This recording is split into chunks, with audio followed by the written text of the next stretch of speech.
Hello everybody, John Fulford here. I hope you're doing well. I'm doing great. Thanks for asking. Link in the description to my Cool Chords Volume 1 free sample pack, royalty free. Go grab it now. How I got a song on the Netflix series Emily in Paris, Season 2, Episode 2, Do You Know the Way to Saint-Tropez is the episode title. Okay? Now, a lot of y'all watch some of these videos some of the time. Some of y'all watch a lot of these videos a lot of the time. So you should have a great educated guess as to what type of song made it on to Emily in Paris on Netflix. Foreign language. Yes, you're right. A foreign language song is the type of song that made it on to Emily in Paris. I'm going to break down more details right now, okay? So Emily in Paris is a show on Netflix, a lot of hype around it, a lot of buzz and PR and press. So this show is big enough, at least in the cultural creative class zeitgeist, that the show could go to any number of esteemed major and independent record labels and get music, right? It's not a student film with no budget, right? All they have to say is, to a lot of people, is Emily in Paris. People will know, or at least be aware of the show, right? Okay, so they have the pick of the litter of the music they want within reason. Obviously, it'd be very difficult for them to get like some Led Zeppelin track or Radiohead song, but they have choices is what I'm trying to say. So why did they pick my song? Okay, EDM style beat, like a deep house style beat. The scene in the show where they feature our song is a beach party. Okay, it's fun, it's up-tempo, but not too up-tempo. It's not too intrusive. But what it does have that sets it apart from many other songs vying for that airtime is a foreign language, okay?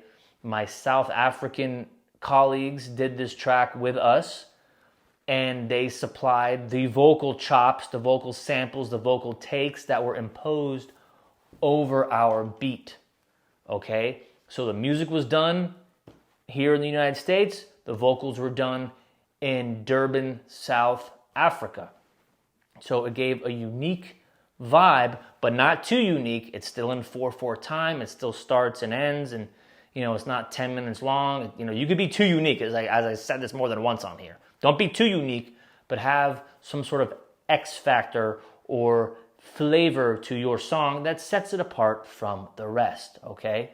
So, how can you apply this to your music? How can you make money off of this advice? Step 1, find foreign language singers. Now, if you're already in a foreign language territory, your foreign language might be English. Right? A lot of my English music gets used in other territories around the world because it's foreign language to them. Like if there's a show based in, like it's shot and it's edited in South Korea, and the South Korean detectives go to an expat bar in Seoul and they're playing English language music, my music is used in a foreign language placement. See what I'm saying? My English music is used in a foreign language placement. But you got to get foreign language for yourself, okay? So if you're in America, you got to get foreign language for yourself. You got to talk to people online. You got to talk to people in person. Find 1 or 2 really good foreign language vocalists. Now, I'm going to do a separate video about this, but a lot of people are doing videos and they're talking in little chat rooms and Facebook groups about adding vocals to your songs with using pre-made, downloadable vocal chops, oohs, ahs, heys, hoes, and stuff like that. That's not what I'm talking about. Okay, I mean, I guess it's better than an instrumental, I guess so, but it's nowhere near where you need your music to be so it gets used on a constant and consistent and lucrative basis, okay? We're not talking about, reality show placements here. We could talk about that too, because a lot of that, we still get a lot of that stuff, but we're focused on quality and uniqueness over quantity. Right? That's why if you do an album of 10 great future bass cues, but there's no vocal, it's not unique. Any music supervisor that has any kind of experienced in the music, TV and film music business could have thousands of future bass instrumentals delivered to their inbox, pre-cleared with minimal effort on their part. But how many songs could they get in a specific South African dialect? They could still get a few, several, but nowhere near the thousands that they could get with instrumentals. And those cool haze, hoes, yayos that you hear on these sample websites, your competitors have access to all those as well. That's kind of why, and I'm going off on a tangent here, that the sample site I build, we're going to have limited releases. So once it gets to X number of downloads, except for Cool Chords Volume 1 because it's free. But if you're paying for these samples that we curate, if we do this, then after a certain amount of downloads, it's gone forever, you know? So, hope that was useful.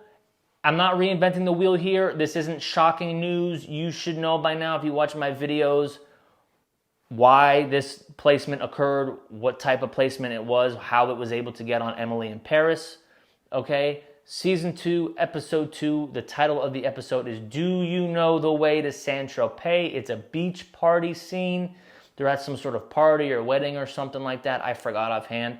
But I was super excited to get another one of my foreign language tracks placed. Musiclicensingpodcast@gmail.com. This is John Fulford. I'll see you next time.